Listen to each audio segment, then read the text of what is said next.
Welcome, thanks for coming. In this workshop I want to talk about LabVIEW for C++ FRC programmers. So the basic idea here is I want to give some information, not necessarily opinions, although I have them and I will try and keep them to myself. I want to give as much information as possible so for people who chose to use C or C++ for the 2009 competition year, they can get some experience about what LabVIEW is, kind of dispel some myths, or at the very least, provide some key information. I'm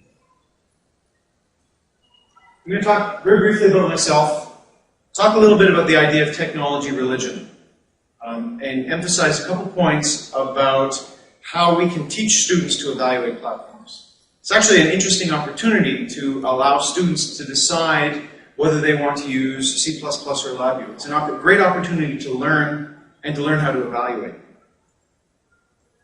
We're going to talk a little bit about continuity of tools. Many of us started with FLL and then progressed into FTC and then on to FRC. So I'm going to talk a little bit about the different tools at each of those levels and how they feed into one stream or another. I'm going to talk a bit about the key differences between C++ and LabVIEW. I'm going to talk about four key things. First is the environment, programming environment, parallelism and multi-threading, which is an interesting feature of LabVIEW, one which can be a real pain if you don't know what's going on, and one which can be a tremendous benefit if you do know what's going on. We're going to talk about the benefits of how you can debug in LabVIEw, and a little bit about the way you do vision in LabVIEw. And then I'm going to go through an advanced code example. So in this case, what I'm going to do is go through the code that the team that I mentored developed. And then talk a little bit about where to go for more information.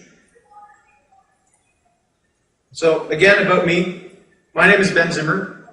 Our company is called Enable Training and Consulting. That's our website, enabletc.com.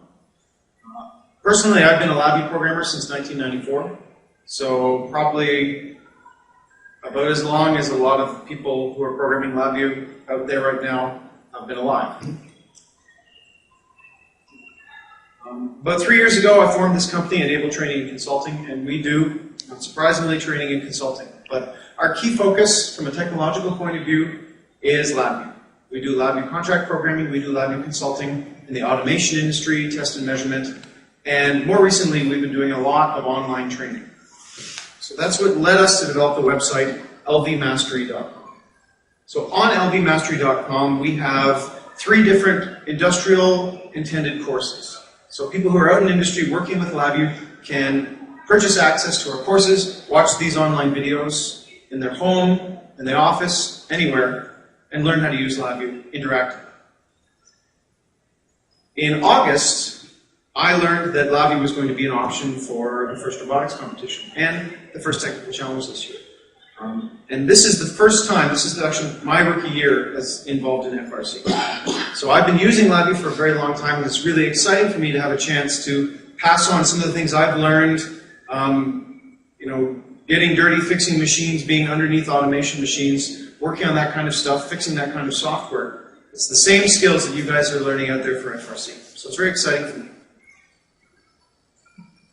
And in addition, on lvmastery.com, we created what's called the tip jar. And this is a video blog that I created. There's about 13 entries, ranging from 15 minutes to 30 minutes long. In the end, we created about 6 hours of free tutorials, which are available for FRC users. You can just take a look at it, go to lvmastery.com and follow the links and you'll find it.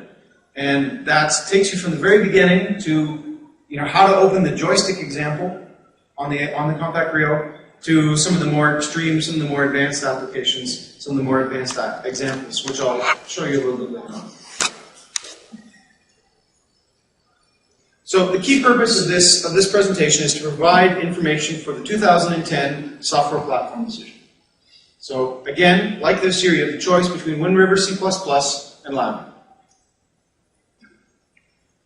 So I've talked to a lot of teams, both at several regionals and here in the finals, and I asked, whenever I introduced myself, I say, hi, did you use LabVIEW or C this year? And actually about 2/3 of the people are using LabVIEW this year, which I think is great because I'm a LabVIEW person, I'm a LabVIEW expert, that's what I do, I think it's fantastic. But for people who did use C, the most common answer as to why they used C was we had a programming team that was most comfortable with C. whether that was students, or mentors, or teachers, or some combination. And quite often, when it was students, there's a follow-up comment, but they're mostly graduating this year. All our programmers were seniors, and I'm losing them all. So there's an interesting opportunity now to make this decision for 2010. So what I want to talk about now for a couple minutes is how to teach students to evaluate. Right? It's actually not trivial to make this decision. Do you spend a year learning how to be a C programmer and a year learning how to be a LabVIEW programmer and make the decision? No, you don't have that time. Do you just open up a couple screens and say, this one looks prettier, I'm going to choose that one? No, I mean, there has to be some middle ground. So I'm recommending a couple points on how to make this decision. So the first is, realize that this is an opportunity. This is an opportunity for an important and a challenging activity, a really great training activity for your students. There's a term that I like to use called technology religion. And it's basically this idea that I believe in this software, therefore this is the software I believe in. Okay. I prefer tool A because I already know it, or we have a license for it, or our mentors and teachers know it.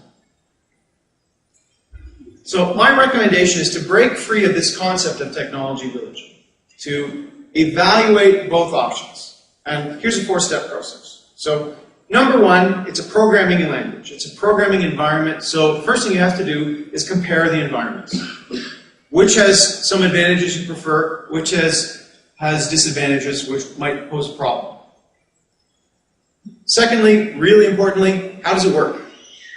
Compare the utility in certain tasks that are relevant to the task at hand. In this case, programming an FRC robot. Number 3, evaluating the skill set of the team. You can't forget that I've got 6 programmers and they're all C++ experts. Does it make sense to make them all learn LabVIEW when you could hit the ground running? Maybe not. And the reverse is true. If you've got students who grew up, who did FLL and used NXTG, who then did FTC and used LabVIEW there, does it make sense to transition into C++ for FRC? Maybe not. So you can't discount the skill set of the team. But it's one of several points to look at. It shouldn't be the only point. And lastly, perform a comparison test. Say, let's do a simple example. I want you to make the 2009 robot or the 2008 robot, make it move, reprogram it based on what it did in 2008. Do it in C++, make notes about what you learned. Do it in LabVIEW, make notes about what you learned. Keep track of how much time it took. Keep track of the problems.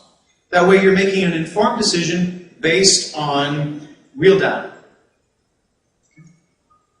Any questions up to this point? So some points about how to compare environments. Well, we're calling libraries. We're calling the WPI library to access all of our peripherals, to read from inputs, to write to outputs, to turn on motors, all this stuff. So how easy is it to use those libraries, to find them? How easy is it to access the help files? Are there help files? Are the help files easy to understand? These are all environmental issues. How about how easy is it to navigate the environment? Is it hard to find a chunk of code? Is it hard to change code? An important point, how easy is it to debug? Right? We've all, I mean, certainly the team that I've worked with closely and some of the other teams that I've helped, debugging was a critical point. It becomes tremendously important that the tools that you choose make it easy for you to implement what you need to do. Lastly, how usable is it? You know, is it really a hindrance? Or does it really make life easier for you?